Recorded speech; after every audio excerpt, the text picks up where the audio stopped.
जय हिंद दोस्तों, स्वागत है आप सभी का हमारे चैनल पर। इस वीडियो में मैं आपको बताऊंगा कि आप किस प्रकार से आईपीएस ऑफिसर बन पाएंगे। जैसे कि अगर आपने सुना हो तो आपने सुना होगा कि आईएएस का एग्ज़ाम होता है, उससे लोग आईएएस बनते हैं। अब मैं आपको बता दूं कि जो आईएएस का एग्ज़ाम होता है वो केवल आईएएस का ही नहीं, आईपीएस, आईएफएस, आईआरएस इन सब का एक ही एग्ज़ाम होता है, जिसको ज़्यादातर लोग हमारे देश में आईएएस का एग्ज़ाम के नाम से बुलाते हैं। और इस एग्ज़ाम का वैसे सही नाम होता है कि यूपीएससी के द्वारा जो सिविल सर्विस का एग्ज़ाम होता है उसी में हम आईएएस, आईपीएस बनते हैं। अब मैं आपको बताता हूँ आप किस प्रकार से उस एग्ज़ाम से आईपीएस ऑफिसर बनेंगे। जैसे कि जब आपकी 21 साल एज हो जाएगी और आपके पास ग्रेजुएशन में जो डिग्री मिल जाएगी आपको, साथ ही साथ में या तो फाइनल कर ली हो आपने या जिस साल आपकी फ़ाइनल हो उस साल जब आप अप्लाई करेंगे, और उसके 3 स्टेप होते हैं आपको आईपीएस बनने के लिए। एक आपको प्री एग्ज़ाम देना होगा, एक आपको मेंस एग्ज़ाम देना होगा, उसके बाद आपको इंटरव्यू देना होगा। तो जब आप इंटरव्यू के लिए अप्लाई करेंगे उस समय आपसे पूछा जाएगा कि अगर आपको सर्विस हम दें तो आपकी फ़र्स्ट चॉइस क्या होगी। जैसे कि वो पूछेंगे आईएएस होगी, आईपीएस होगी, आईएफएस होगी, आईआरएस होगी।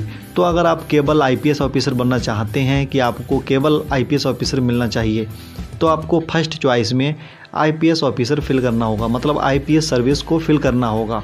अगर आपके नंबर अच्छे आते हैं तब आपको आईपीएस मिल जाएगा, लेकिन अगर दोस्तों आपके नंबर कम आते हैं तो जो आपने सेकंड चॉइस पर फिल की होगी, जैसे कि मान लीजिए सेकंड चॉइस पे आपने उसमें फिल किया था आईएएस और थर्ड पे किया था आईएफएस, तो अगर आपके मार्क्स इतने आए हैं कि जिन लोगों को आईपीएस चाहिए उनके नंबर आपसे ज़्यादा हैं, तो पहले उन लोगों को आईपीएस दिया जाएगा, उसके बाद आपको दिया जाएगा। और अगर सीटें नहीं बचती हैं तो आपकी सेकंड चॉइस में जो सर्विस थी वो सर्विस मिलेगी, लेकिन उस सर्विस में भी देखा जाएगा कि आपसे ज़्यादा नंबर लाने वालों की तो चॉइस नहीं है वो सर्विस।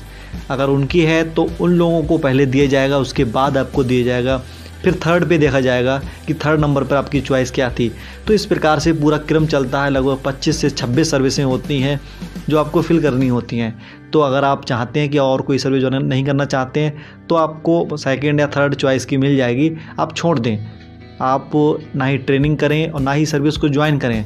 फिर से आप जब एग्ज़ाम हो अगली साल या नेक्स्ट ईयर उस समय फिर से अप्लाई करें, फिर आईपीएस को फिल करें।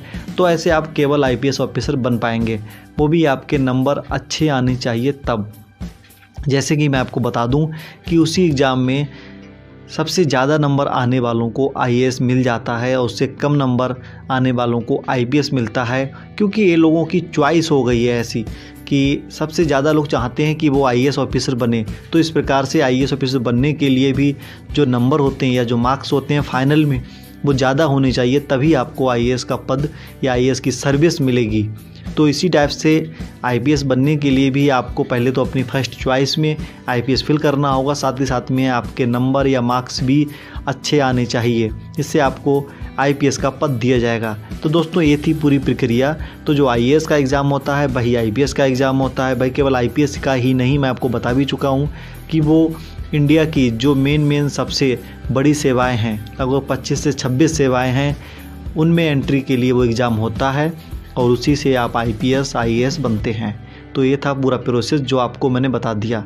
अभी भी आपके मन में कोई डाउट है आप कमेंट करके मुझसे पूछ सकते हैं, मैं उसका आंसर देने की पूरी कोशिश करूँगा।